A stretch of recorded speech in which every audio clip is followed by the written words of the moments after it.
Good morning class 10th। Exercise 6.3 का question number 15 करते हैं आज हम। लंबाई 6 मीटर वाले एक ऊर्ध्वाधर स्तंभ की भूमि पर छाया की लंबाई 4 मीटर है। स्तंभ किसे कहते हैं? खंबे को, पिलर। ऊर्ध्वाधर का मतलब 90 डिग्री का कोण बना रही है। इसकी छाया की लंबाई 4 मीटर है, जबकि उसी समय एक मीनार की छाया की लंबाई 28 मीटर है। मीनार की ऊंचाई हमें ज्ञात करनी है। तो मान के चलते हैं, माना मीनार की स्थिति ए बी है और ये हमें पता नहीं कितना है, ऊंचाई हमें ज्ञात करनी है इसकी। स्तंभ की ऊंचाई, स्तंभ क्या है? C D. इसकी ऊंचाई हमें दे रखी है 6 मीटर।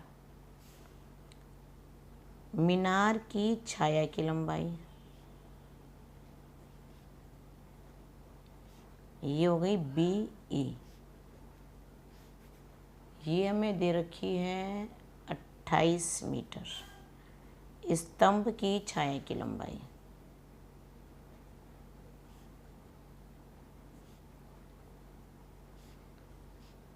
डी ई, ये दी हुई है हमें 4 मीटर। अब हम इन दो त्रिभुजों को समरूप शो करेंगे, ये छोटा त्रिभुज और ये बड़ा त्रिभुज, और फिर भुजाओं के अनुपात से समरूप त्रिभुज में भुजाओं का अनुपात लेके हम मीनार की ऊंचाई ज्ञात करेंगे। यहाँ पे सॉल्यूशन यहीं से शुरू है इसका। हमने कौन से त्रिभुज लिए हैं? ए बी ई, यहाँ लिखो त्रिभुज ए बी ई और त्रिभुज सी डी ई में एंगल बी और एंगल डी, एंगल बी और एंगल डी दोनों प्रत्येक 90 डिग्री है। क्योंकि बी जो स्तंभ है ये ऊर्ध्वाधर है, सीधा है, और मीनार भी हमेशा सीधी खड़ी होती है ज़मीन पे, तो दोनों कोण 90 डिग्री है। Angle E is equal to angle E, ये कॉमन है, उभयनिष्ठ है। तो इसका मतलब त्रिभुज ए बी ई समरूप हो गया त्रिभुज सी डी ई के। किससे? एंगल एंगल समरूपता से दोनों इक्वल, दोनों समरूप हो गए। अब हमें चाहिए A B upon C D और B E upon D E. A B हमें निकालना है, सी डी हमें दे रखा है 6 मीटर, बी ई दे रखा है हमें 28 और डी ई दे रखा है हमें 4। ए बी हो गया 28 इंटू 6 अपॉन 4, 4 7 दा।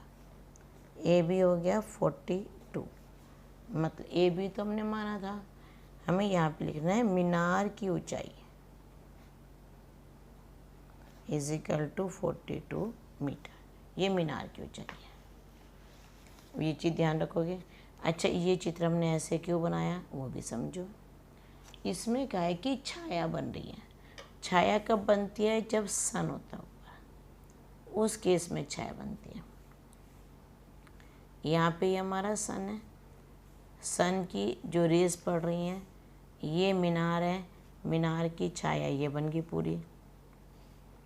ये स्तंभ है, स्तंभ की छाया ये वाली बन गई। इसलिए हमने इसमें ऐसा वाला चित्र बनाया है। स्तंभ भी 90 डिग्री के कोण पे होता है, सीधा खड़ा होता है खंबा हमेशा, और मीनार भी सीधी खड़ी होती है, ये भी 90 डिग्री की होती है। अब ये क्वेश्चन कीजिए। Okay, thank you.